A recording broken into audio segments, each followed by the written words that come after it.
Our world in so many ways is defined by overconsumption. We purchase things only to throw them out, we watch things only to move on to the next within seconds, and we digest and we appreciate and we hold on to very little. And it sort of brings out the necessity for a handful of innate facts in even creativity, where the concept of a fact is kind of ridiculous. But I think one fact cannot ever be forgotten, and I don't mean that as in you must try to remember. I mean it as it is innate. It's something you quite literally can't forget, and that's simply that the only way to get better at photography is to do it.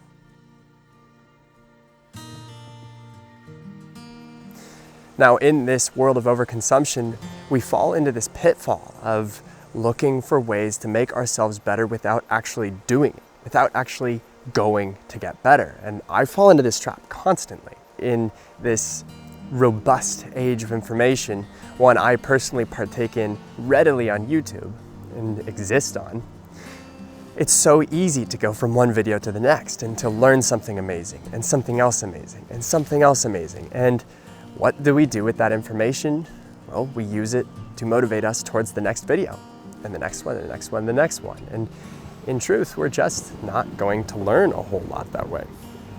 So the absolute innate truth, the absolute single most important fact of photography that you can't forget is that you have to just practice. You have to do it. You have to go outside. I have to be completely honest. I thought I was going to go down in that river like 3 or 4 times. Normally I'm pretty good at crossing rivers, but haven't felt very steady on my feet today. And I got damned close to going down. So that's a good start for the day.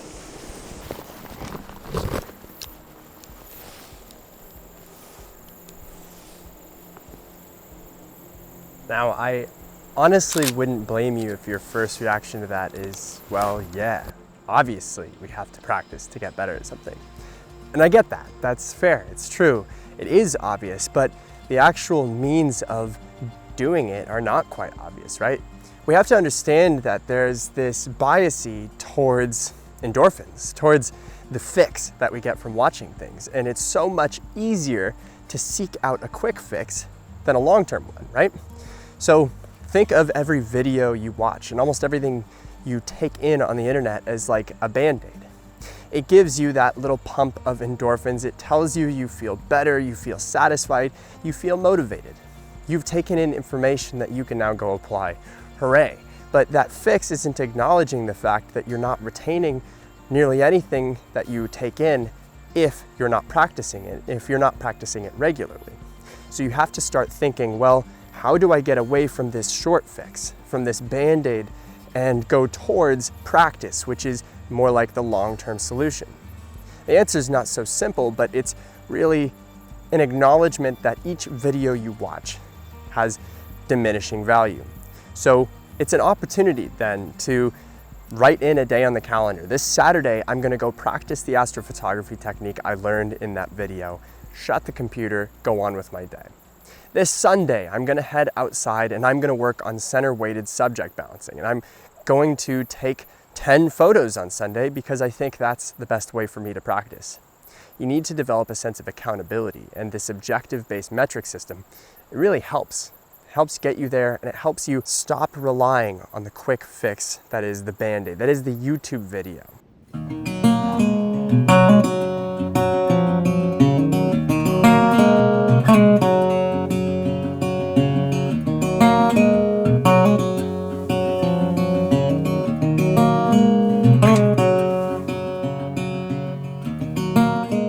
Tell you, it might not have made sense to pick a hike that spends the entire time on the side of a river to go make a YouTube video. It's basically deafeningly loud every step, so yeah, great, super easy.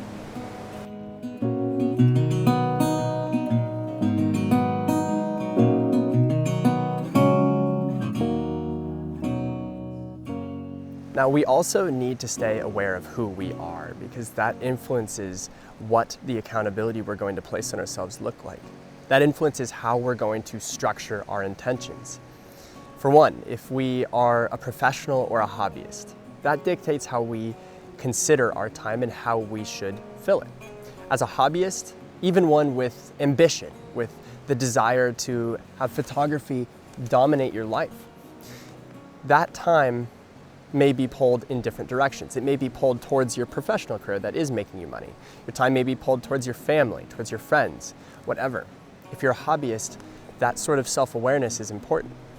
Now, if you're a professional and time is money, then you have to consider it that way, because every second you spend on YouTube, every time you watch something on Masterclass, all that information you've convinced yourself is going to make you better, that realistically isn't on its own.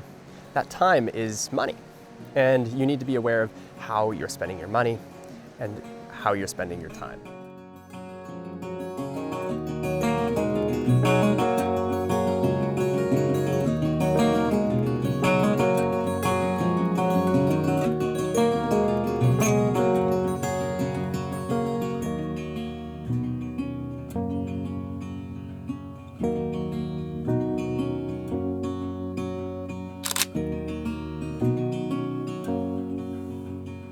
Now, last, and I think this is so crucial, is we're not trying to add undue stress or burden onto ourselves, right? Accountability can look like pressure, and it can look like effort, but it doesn't need to look like regret or stress. We need to stay self-aware of what we're capable of, what our time reasonably can be spent doing, how much of it we can reasonably apply to specific goals based on our professions and hobbies. So, having that sort of humility to self-analyze and to not compare yourself to others in an undue way, I think that's really, really key.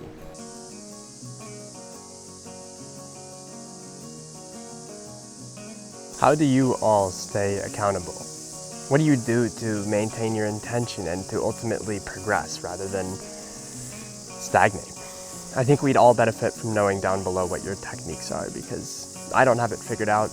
Nobody watching this video has it totally figured out, and we would all benefit from learning from each other. I'd love to hear how you guys do it down below.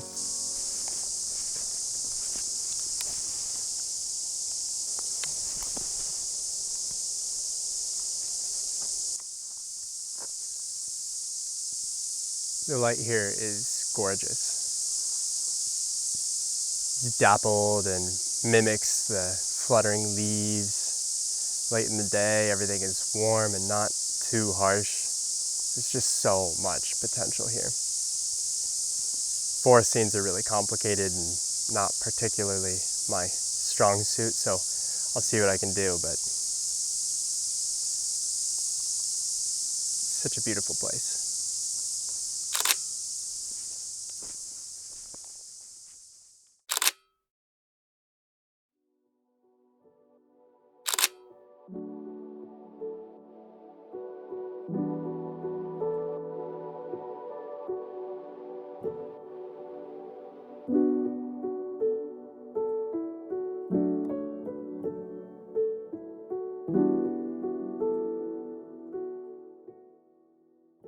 We kid ourselves in believing that consumption is the avenue to progression, because it's just simply not.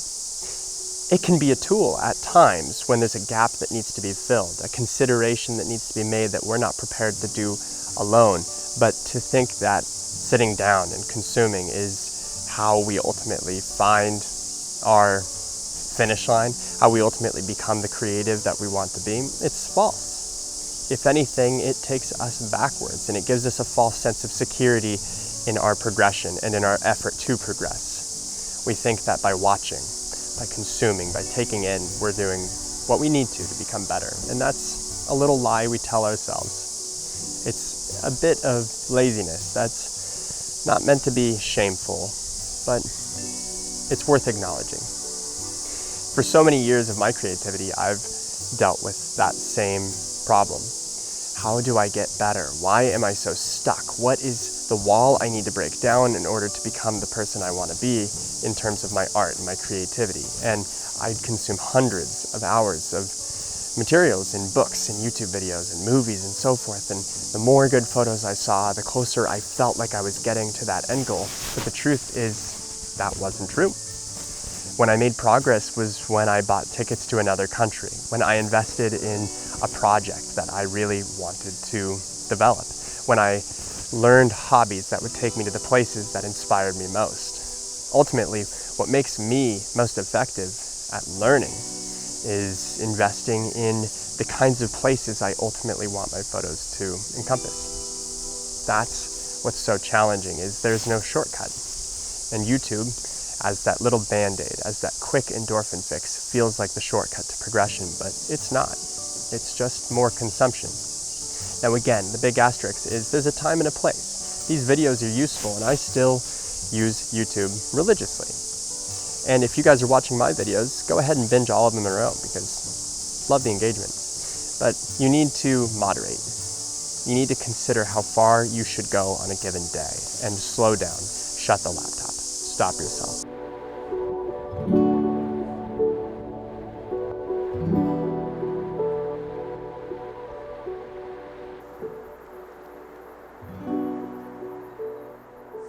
I'm not feeling all too confident in the photos that will come out of this day, but I'm really happy nonetheless. This has just been a really beautiful area. So one of the concepts that really guides many of the choices in my life is something I call the storybook.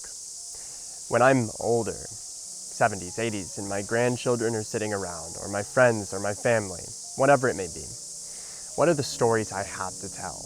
What are the memories that I cherish the most? And how much can I draw out a beautiful life lived?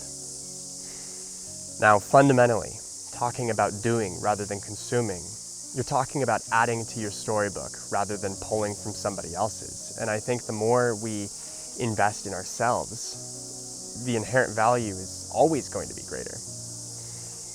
The better the chapters, the more exciting the stories, or even just the more cherished they are in your mind, the more likely you are to be creating at your best, to be growing as an artist, and to be finding where you want to take your art, more honestly. So consider that.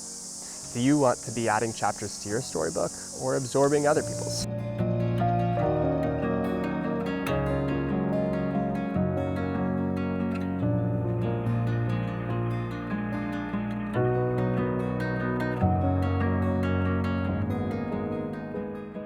When push comes to shove, there's nobody that's going to do it for you. It's not going to be me. It's not going to be your mom, your friend, your brother. It's going to be you. And the best thing you can do is try to establish a sense of momentum. The more stories, the more chapters you add to your book, the more that will eventually come. So invest in yourself, shut the laptop, don't watch the second video, and watch the momentum build. The number one rule, the only fact you truly can't forget, is you're not going to get better unless you shoot. Have a good one, guys. I'll talk to you soon.